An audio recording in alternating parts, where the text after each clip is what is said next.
Perkenalkan, nama aku Salwa Aprilia.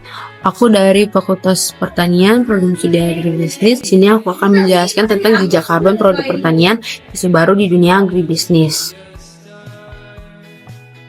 Di dunia agribisnis, penghitungan dan pengelolaan jejak karbon produk pertanian tidak hanya soal kepedulian terhadap lingkungan, tapi juga menyangkut daya saing. Pasar global kini semakin menuntut produk dengan sertifikasi hijau dan transparansi lingkungan. Dan konsumen pun mulai memilih produk yang tidak hanya berkualitas, tetapi konsumen pun memilih produksi yang dikelola dengan cara berkelanjutan.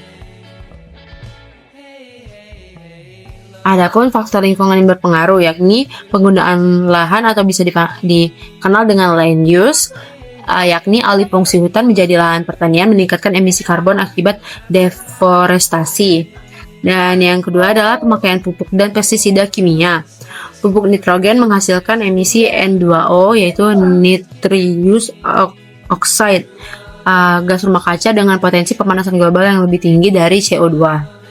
Dan yang ketiga adalah sistem irigasi dan pengelolaan air. Sawah tergenang air menghasilkan CH4, yakni metanat dari proses anaerobik, serta menyebabkan irigasi boros energi. Pompa berbahan bakar fosil akan menambah emisi karbon. Dan yang keempat adalah pengelolaan limbah pertanian, yakni sisa panen yang dibakar menghasilkan emisi langsung, dan kotoran ternak yang tidak dikelola dengan baik akan menghasilkan metana. Dan yang terakhir adalah penggunaan energi dalam produksi. Contohnya traktor, yaitu mesin pengolah tanah, dan transportasi hasil panen umumnya menggunakan bahan bakar fosil.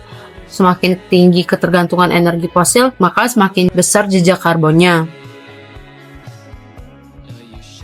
Adapun dampak faktor lingkungan pada setiap sistem jejak karbon produk pertanian sangat signifikan dalam konteks perubahan iklim yang berkelanjutan. Berikut beberapa aspek yang perlu dipertimbangkan. Yang pertama adalah sumber emisi karbon dalam pertanian yang menyangkut penggunaan air irigasi. Lahan sawah yang tergenang menjadi salah satu sumber metana yang besar dalam pertanian global.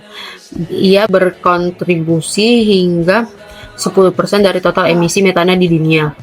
Adapun penggunaan pupuk nitrogen sintesis, pupuk nitrogen dapat menghasilkan emisi N2O yang signifikan dengan dampak pemanasan lebih besar daripada CO2. Dan emisi dari solar juga berkontribusi dalam emisi karbon.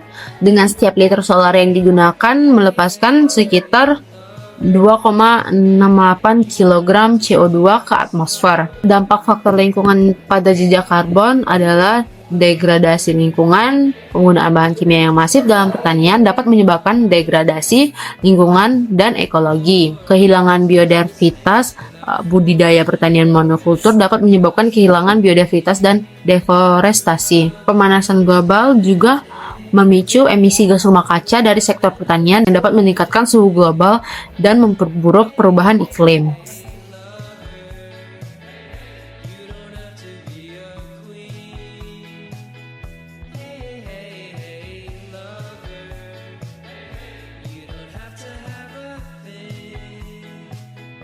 Adapun kesimpulan yang saya dapatkan adalah jejak karbon produk pertanian merupakan isu baru yang penting dalam dunia agribisnis karena setiap tahap yang dimulai dari budidaya, pengolahan hingga distribusi serta berkontribusi terhadap emisi gas rumah kaca. Oleh karena itu, agribisnis perlu diarahkan pada praktik yang lebih ramah lingkungan, seperti efisiensi energi, pemanfaatan teknologi berkelanjutan, dan pengurangan penggunaan bahan kimia yang berlebihan. Dengan demikian, mari bersama-sama kita berperan aktif menekankan jejak karbon melalui pertanian berkelanjutan dan dukungan terhadap produk hijau, agar agribisnis tetap maju sekaligus menjaga kelestarian bumi untuk generasi yang mendatang.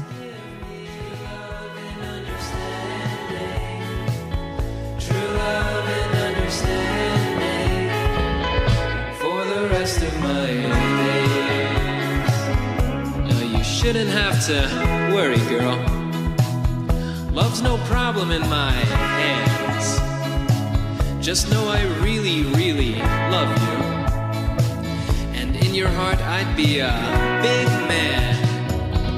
Hey lover, won't you treat me right and be with me tonight? Just give me true love and understand.